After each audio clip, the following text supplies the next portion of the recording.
Le 18 septembre dernier, j'ai eu le plaisir de gérer la corvée des berges du Parc des Rapides. Cette année, pas moins de 80 personnes ont participé à une corvée qui a lieu durant une belle journée ensoleillée. Cet événement, encadré par l'équipe d'Héritage Laurentien, n'aurait bien sûr pas pu se produire sans l'appui de l'arrondissement de La Salle, dont notamment de Marie-Annick Lucier de l'arrondissement qui a vraiment fait un très bon travail. Il faut de plus mentionner que l'entreprise Fontaine Santé a contribué gracieusement toutes les salades qui ont servi au repas. Ceci dit, une corvée, ça ne peut pas se produire sans des participants. Et on a un groupe, entre autres, qui s'est très bien démarqué parmi tous les gens qui ont très bien fait le travail. Je mentionne spécifiquement le Collège Saint-Louis, où on a eu 34 élèves du collège qui ont participé sous l'encadrement de Mme Claire Bellil et de Mme Céline Moret. Ils ont fait un travail colossal, superbe, comme tous les autres participants d'ailleurs. À cette fin, pour ma première entrevue jamais effectuée, j'ai rencontré lors de la corvée Mme Moret, que nous allons maintenant écouter. Je suis en compagnie d'une série d'élèves du Collège Saint-Louis et de Mme Moret, enseignante au Collège Saint-Louis.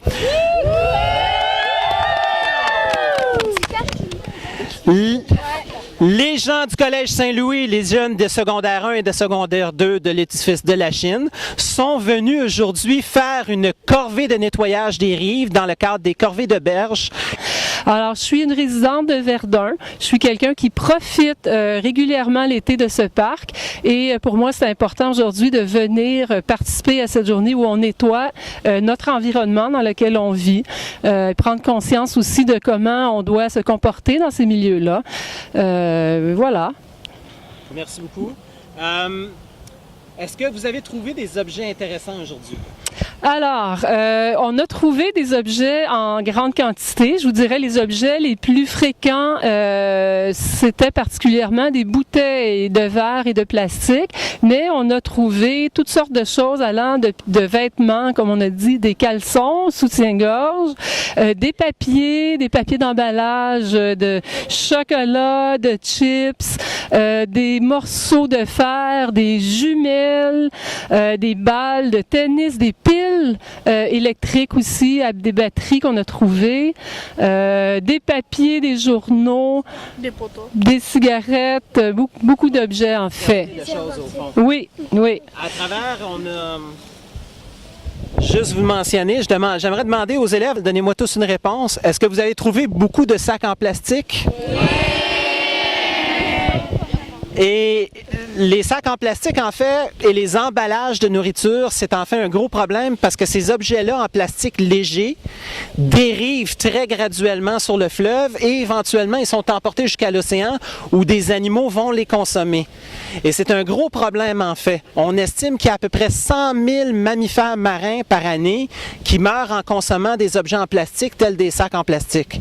Donc, c'est un gros problème et votre effort en tant qu'élève qui viennent aujourd'hui nettoyer, c'est extrêmement apprécié.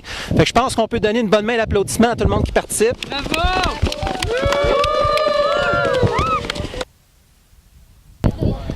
Une des particularités de la corvée du Parc des Rapides, c'est que maintenant, depuis 4 ans, on a des plongeurs qui viennent dans le petit bassin du Parc des Rapides récolter des déchets.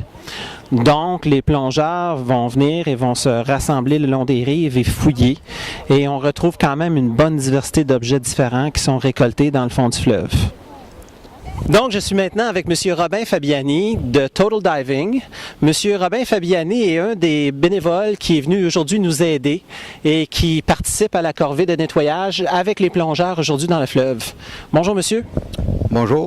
Monsieur Fabiani, qu'est-ce que vous avez ramassé avec les plongeurs aujourd'hui?